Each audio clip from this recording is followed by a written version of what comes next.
This is a customer's 4016, came to us running real rough, had some issues. But this video is basically to show you how to pull an engine on a Briggs Stratton Vanguard engine out of the Case Ingersolls. And the Vanguards are the easiest ones to pull compared to the Kohlers or Onans, and none of them are all that bad, but the later series Vanguards are just the easiest. So we'll start with that, and then we'll do videos on the Kohler and Onan removals. And people get intimidated, and it's really not that big of a project. It's fairly simple, and it's not a huge time consuming. The Onans and Kohlers are a little bit more time. In the older 400 series with the coolers up front and all the stuff in the front of the tractor. But on the 3 and 4000 series, the engine removals is pretty quick. So that's what this video is going to be mainly on, and we'll tell you what we find, and then we'll do videos on how to replace the coil packs and the carburetor while the engine's out, because on the Case Ingersolls, the engine has to come out to do that because the orientation of the flywheel is back here. And we'll show you how we do it without pulling the pump off the shaft and all that stuff, because we recommend not doing that unless you absolutely have to, because they don't always go together good for people. We got a lot of them in here with screws that weren't centered or tightened, and the shaft wasn't in there, and destroyed couplers. The couplers I think are 180 bucks, or destroyed pumps, or both, and now you're talking, you know, probably $1,000. So we'll show you how we do that and our process for doing that. Basic tools, you really can do this job with basic tools. We do have a few that tend to make it easier on some tractors, and we'll show you this when we go to use these, but these aren't necessary, but do help in some situations. We'll do it. We have some questions about the cart and what we have on here. This is our crash cart. This is what we drag out every day when we go and do something. This got the basic tools, and then of course the service truck is stacked full of tools, everything we need from small equipment to heavy equipment.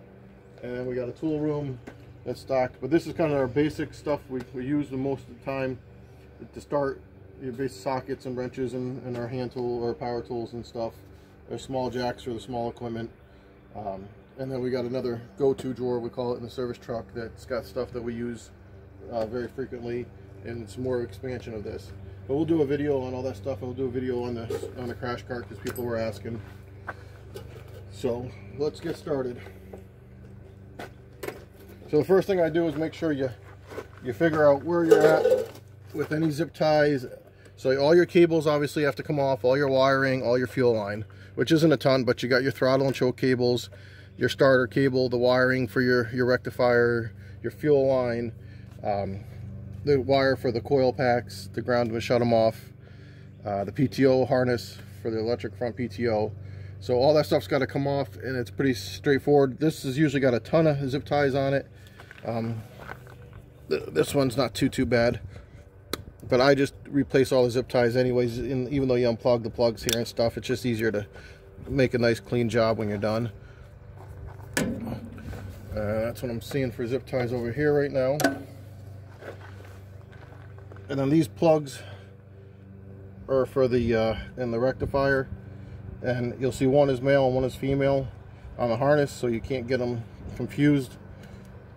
I mean, you can do something like this, I guess, or something like this, but as long as you look at your harness, then the male goes to the female and vice versa. Not a big deal there. So you're going to take these out of the way right now. This harness gets unplugged here. Sometimes you just lift that out of there and these slide right out. Other times they haven't been out in 30 years and they can't fight a little bit. You don't want to pull on the wires if you can help it. You want to pull on the plug. And you'll see this little lock is in there. So you want to get the screwdriver or whatever you're using under there. And sometimes if you just grab this part of the plug here, and you can kind of walk them out. There we go. And then you're going to have your starter wire here. This one's 11 millimeter. The only thing with the Briggs, they're going to be metric. The case is all US fitting, or bolts and hardware.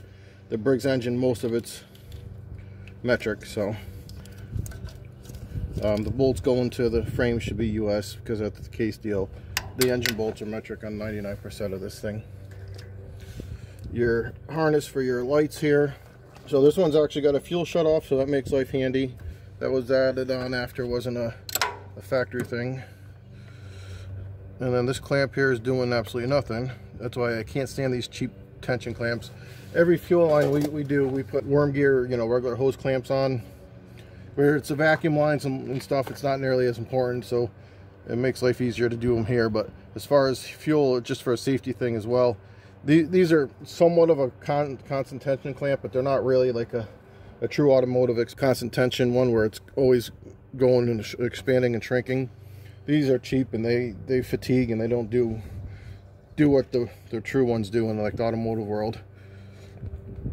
And then here you don't want to snap things off, so usually I'll just do this here before you start yanking, and you don't want to ever twist up and down. You can rock this here because this plastic will snap, and if it doesn't come off like that, just instead of fighting it and breaking something, just take a razor knife and slice it here and it'll pop right off.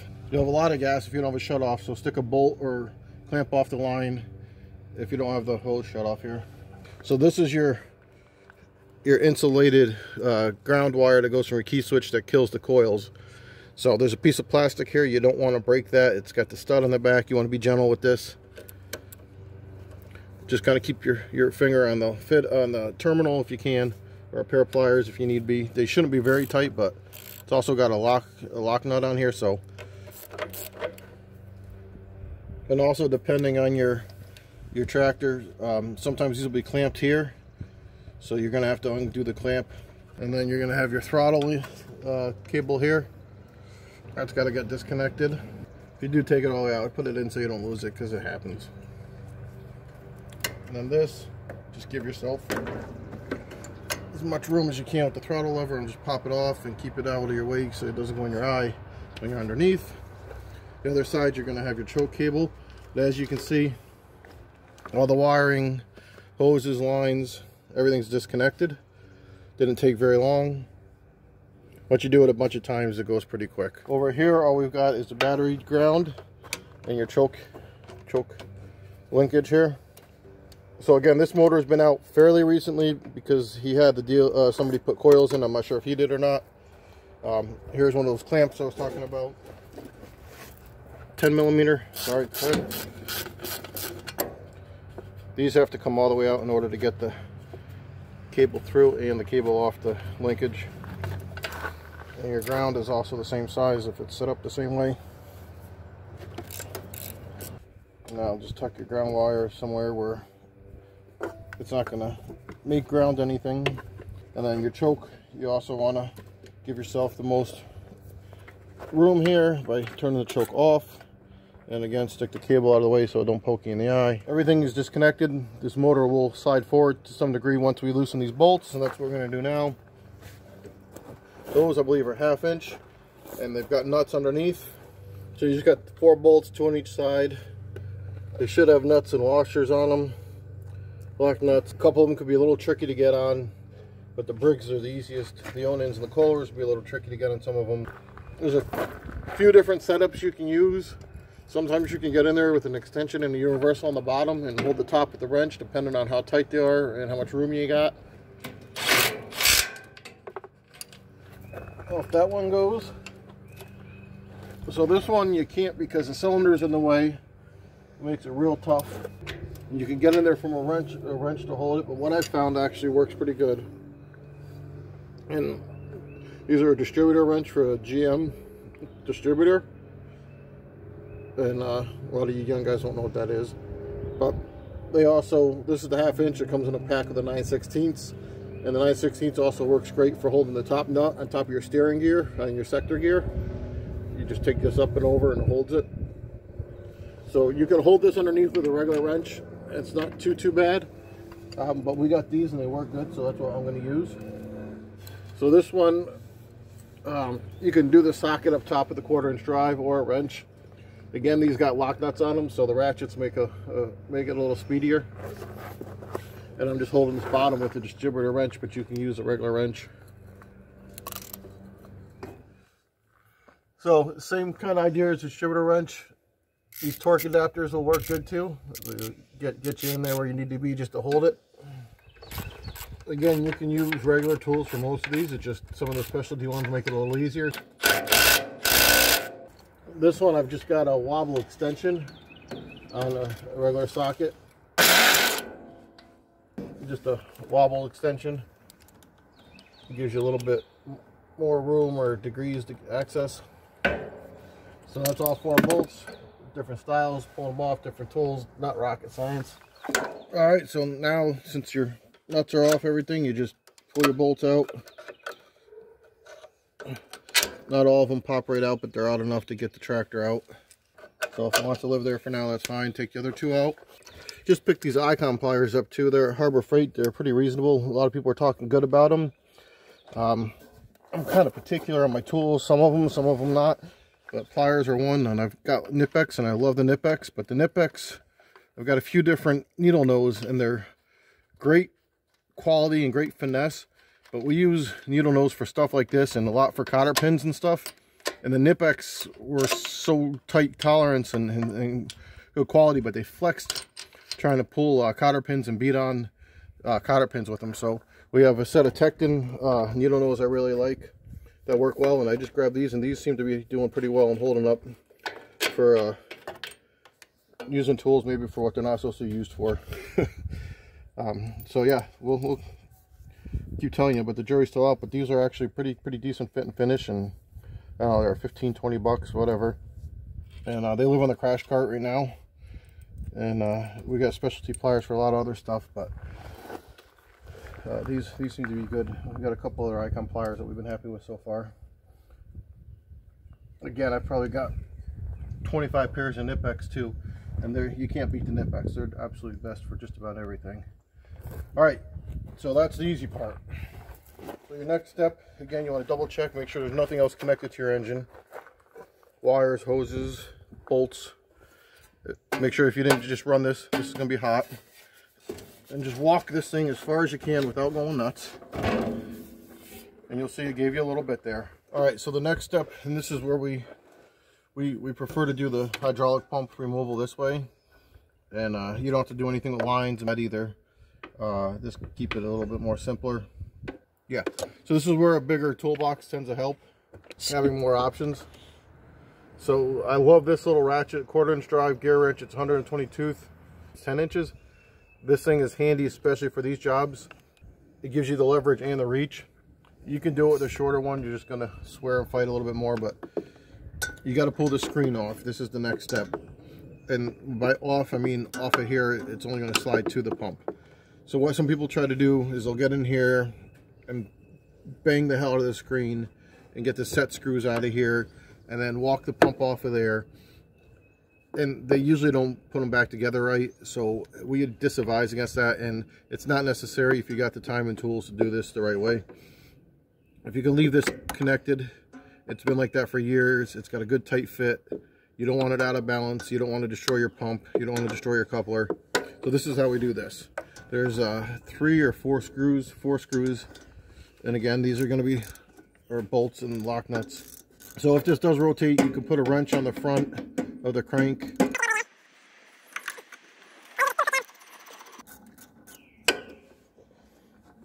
Usually they're actually on a little bit tighter than that. And then you can spin your engine around however you need to do it. This one I'm going to need to go a little bit more. It's on a compression stroke on one of the cylinders. I can feel it, so it wants to kick back. But that's all I need.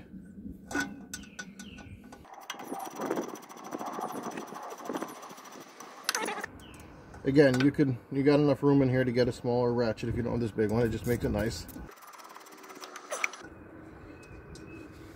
All right, and there's your screen. And it's a pain, and it's miserable, and it's going to be in the way. So you'll see again why these long handle ratchets work. Sometimes you can get them with the 1/4 inch. Sometimes you got to get a 3/8 in there, but then you're kind of pushing it for room, so it makes it a little tricky. There's 2 bolts on this adapter, and this is how we remove the pump.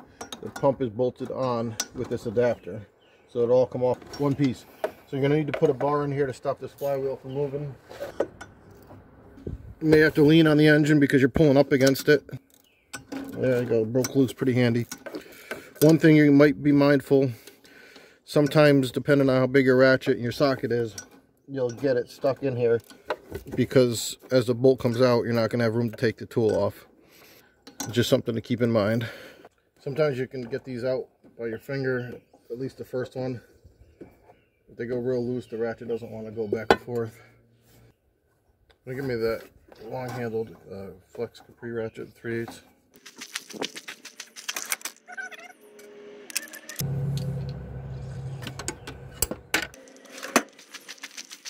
Sometimes these can be a pain to get out, but still better than pulling that set screw. And that set screw is a pain to fight anyways. You spend just as much time monkeying with that thing. Hallelujah.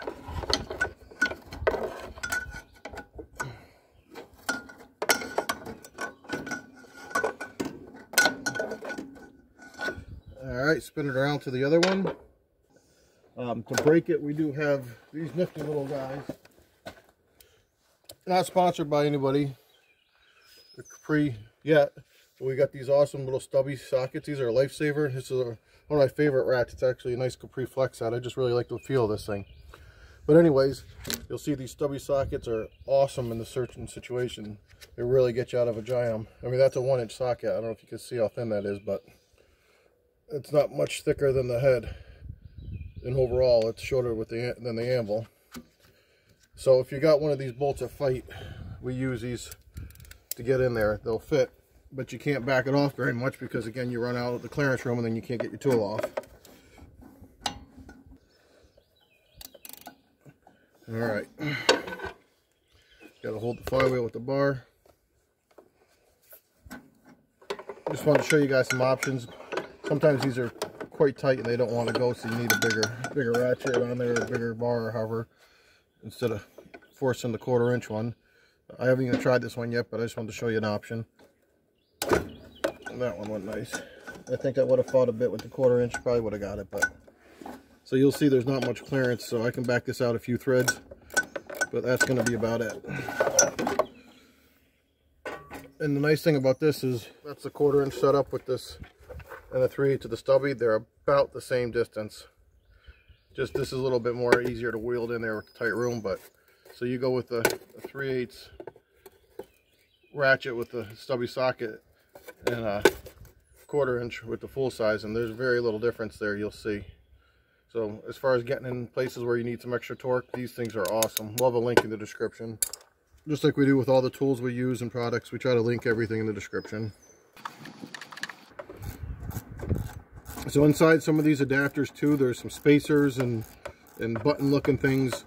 So just pay attention and make sure they come out and go in the right way. And not every model's got them, but again, I'm getting pretty close to not being able to take the tool out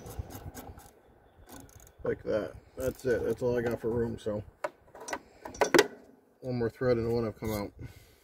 So the bolt obviously is not all the way out. Angle needle nose sometimes work good in here too. We've got those. But these usually, once they start spinning, they don't fight too bad. It's just kind of a tedious process. There we go. That one come out nice. All right, so now we've got this adapter is loose. Sometimes you got to pry them. This one actually pull right out. So what you do is slide your motor forward. Be careful it doesn't fall in the frame or out. And now we're free, 100%. You see, that's better than trying to fight these two set screws that someone obviously already did and beat the hell out of. And hopefully they have this thing put together pretty good. And centered and whatnot. Don't feel any play there, but that doesn't necessarily mean anything. Here's the button I was talking about on the end. Sometimes this will stick in here and stay with that. Sometimes it'll stay with the crankshaft. Usually they're kind of loose. I don't say usually, but sometimes they're kind of loose. So if they are, take them out so you don't lose it. But this one I'm not worried about. It ain't going anywhere. So the motor is removed. That's how you do it.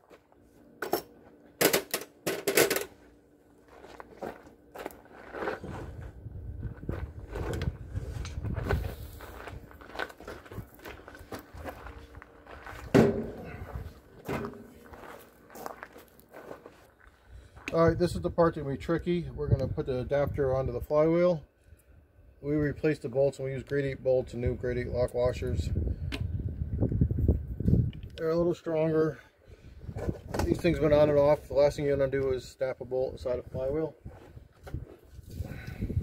And that said, we just spray the holes in the flywheel a little bit. Spray where that button is and the faceplate so that the adapter hopefully doesn't ever stick to it. Some of these other ones have a bracket or a claw that goes in here. It's not on this one, and I don't think it's missing. Some of yours had them, some didn't. But like I said, somebody was in here monkeying around, and maybe when they changed the coils, I don't know. But this pump bracket or adapter was off. You could tell the screws are all beat up. This is recessed a little bit, so the end of the pump shaft can ride in here and kind of center everything up. Though this is machined, and it will sit and ride in here too and center it up. So it's kind of a toss, and we see them both ways. I almost kind of prefer to have the pump shaft sitting in here a little bit. But if you go too much, then it's not going to let you go flush. So it's one of those things. It gives you some room to slide this on and off if this adapter's off the pump. And then this piece can go in where it belongs. So I sprayed that little button piece up. I sprayed this up. There's two trains of thought. You can either put the button piece on here, and then you got to let the bigger part line up in here, or you can take this and put it in here, and then the smaller part will go into this taper and kind of self-center. And we're going to try that. Before we had it in here because it was in there and didn't want to come out, so we just left it, didn't want to fight it. And on this style, it doesn't have that bracket or the claw, so this mates up flush here, but you can feel a little gap back here because this is protruding out that far. So just to kind of let you figure that out. Then this is machined here for this nut to ride in. So you've got a little play. So this is kind of a tricky part. Not only is lining up the adapter so it's straight, getting the bolts started too. So you want to make sure the holes for the adapter are going to go into your flywheel. And then this has got to go over this, sit in here in the right spot so it's straight too as well. There is a shoulder on the inside of this adapter that rides on the flywheel here too. So this is the tricky part. And again, there's not a lot of play, but there's some with these hoses. And I just kind of walk this back into me.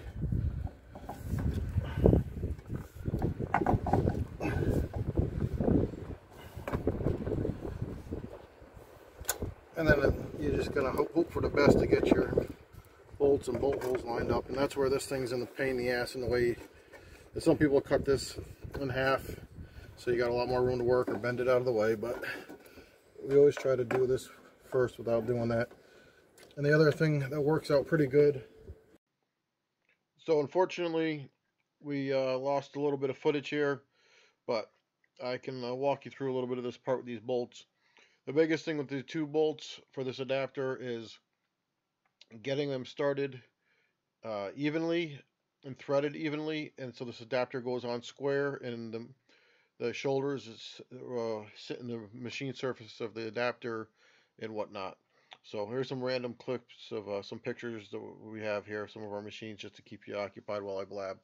But anyways, so I always lube these bolts up. I don't put Loctite on them because if you got to get them off again, it makes it that much harder doing it the way we do it here. And they don't back out if you torque them up, tighten them up enough, and they're spinning and whatnot. So they're fine that way.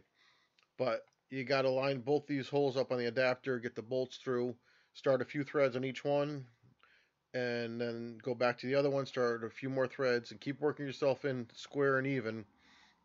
And you got to go back and forth a few turns at a time, and you'll feel it, and you can kind of look at the adapter, and it'll walk itself onto the shoulders of the nut there, and that button inside will center itself, and everything will kind of work it, but you have to do them both evenly, because if you do one side and the other, chances are it's not going to line up, and it won't go across, or it won't go evenly onto the flywheel, and then you'll have a whole lot of balance out of rounds problem, and it'll cause big issues.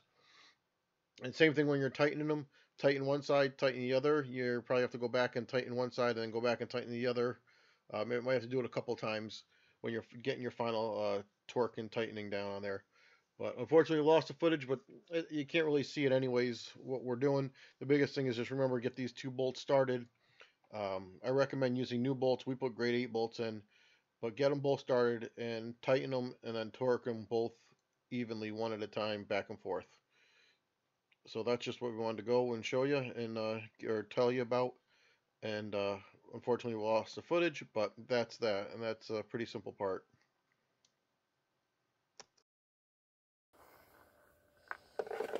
All right, so now these are adjusted or tightened up evenly. Now we gotta torque them up. Again, there's probably a torque setting somewhere for them, but right now I'm using this long handled 1/4 inch drive, and these are 5/16 bolts. So with this big handle, I'll be able to get some torque on them without going nuts. And then I'll put the bigger ratchet on after just to see how I feel, if I'm happy. Same thing, you want to tighten these up even. So do one side fairly tight, and then rotate it.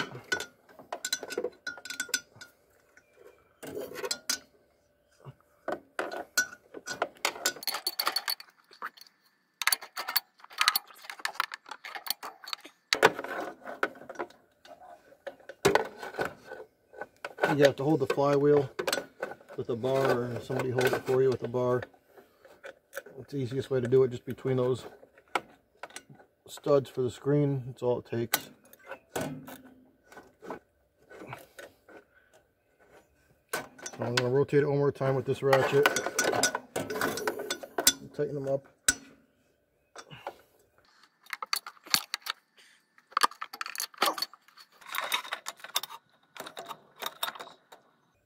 Alright, so those are fairly tight with this 1/4 inch ratchet. Again, you don't want to overdo this and go nuts and bust anything. These stubby ratchet, or the stubby sockets. Well, at this point it's pretty tight, so you can pull this back out if you need to for a little bit of room. Everything should be aligned. Should be.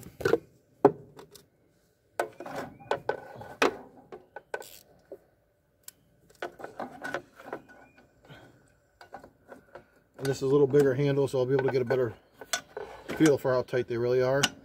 You definitely want them tight, but not crazy. So they're going a little bit more. I'm going to spin it again.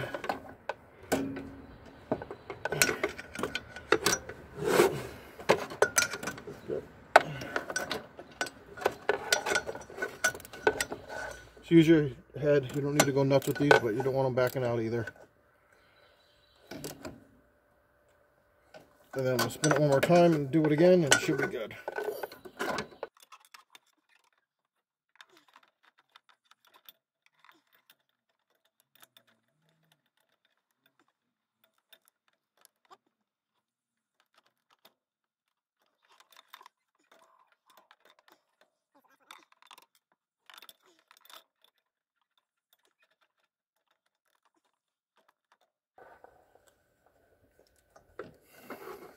I'm going to say that's good.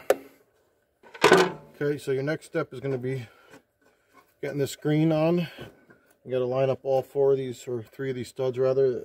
I believe there's actually a right and a wrong way. I don't think they're evenly spaced. This could be a little tricky, especially if it's bent a little bit while you're messing around with this thing, but there we go. And these have those little lock nuts on them. You don't need to watch me put all these on, but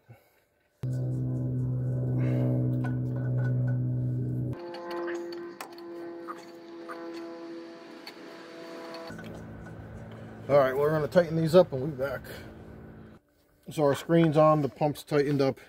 The next thing is you need to get this anti-rotate for the pump against this rubber stopper here.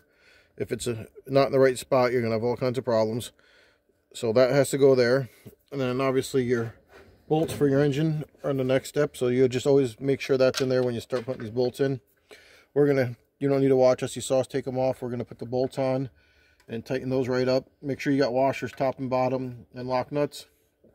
And then we'll come back for the little bit of hooking up stuff and running it. So now we're going to button things up. I'm going to do our gas line first. I'm just going to open it up quick, make sure there's nothing garbage got in there or anything.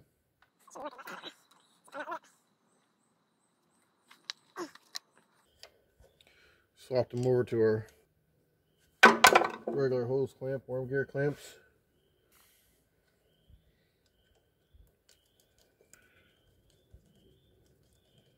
Again, these are plastic, so don't go too crazy with them. And then we're going to have our electrical connection, a little extra contact cleaner.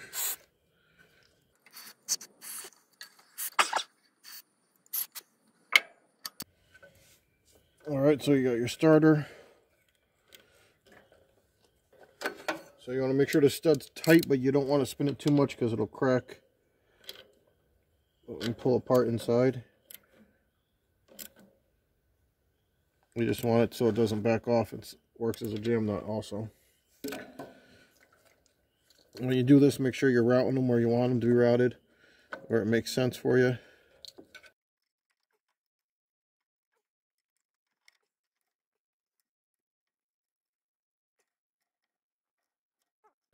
Soft metal, so you don't go crazy with these. Just get them nice and tight so they're a good connection. The boot back over to protect it. And then now we're going to have the harness. The furthest one away is going to be your PTO here. Hook that one up. Make sure it snaps in to the lock. Like that. And then that is going to be down in here. Again, you got these, one's male, one's female, so you can put them in the right spot. You can't really mess them up. Just make sure they're in there good. And then this is your kill switch for your coils from the key.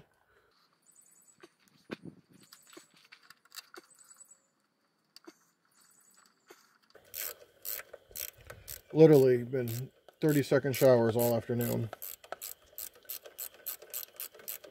Time you go to put the thing inside to work on it, this stops. So it's nice to work outside. Again, this is just sitting in some plastic insulator, so you don't go too tight with this, but just enough for connection. Your headlights.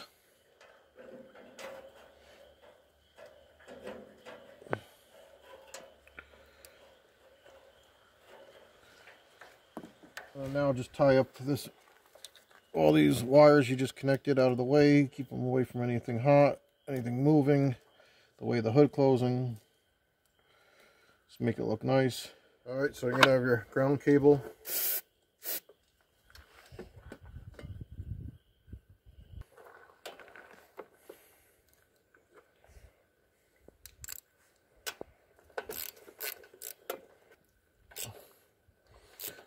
Again, you're going to aluminum, so don't go crazy, but you need a good contact.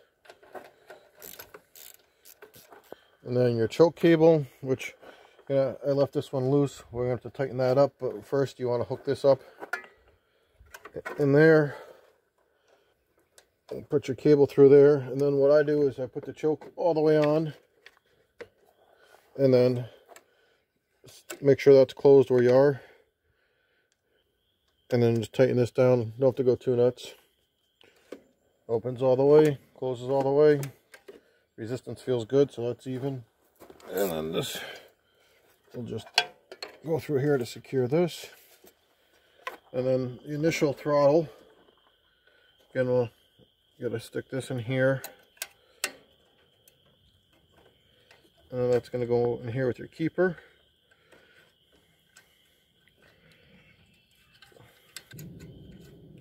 And then with this, what I'll usually do for initial is full throttle. Make sure this is pulling back on your stop here. And then that usually gets us in the ballpark. And then we need to take a tachometer and adjust the full idle. We can do that. Right